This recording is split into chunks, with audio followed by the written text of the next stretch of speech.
অমলকান্তি আমার বন্ধু। স্কুলে আমরা একসঙ্গে পড়তাম। রোজ দেরি করে ক্লাসে আসত, পড়া পারত। শব্দরূপ জিজ্ঞেস করলে এমন অবাক হয়ে জানালার দিকে তাকিয়ে থাকতো যে দেখে ভারী কষ্ট হতো আমাদের।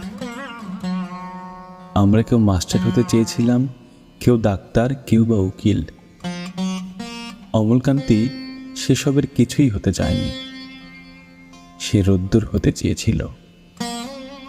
ক্ষান্ত বর্ষণ কাক ডাকা বিকেলের সেই লাজুক রোদ্দুর, যা আমার জামরুলের পাতায় যা নাকি অল্প একটু হাসির মতন লেগে থাকে।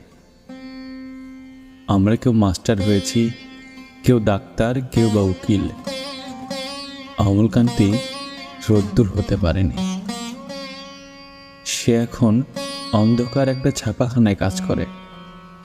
মাঝে মধ্যে আমার সঙ্গে দেখা করতে আসে, চা খায়, এটা ওটা গল্প করে, তারপর বলে উঠি তাহলে। আমি ওকে দরজা পর্যন্ত এগিয়ে দিয়ে আসি। আমাদের মধ্যে যে এখন মাস্টারি করে, অনায়াসে সে ডাক্তার হতে পারত।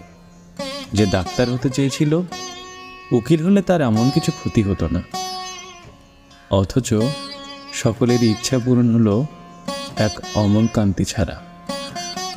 অমলকান্তি রোদ্দুর হতে পারে। সেই অমলকান্তি রোদ্দুরের কথা ভাবতে ভাবতে যে একদিন রোদ্দুর হতে চেয়েছিল। অমলকান্তি আমার বন্ধু।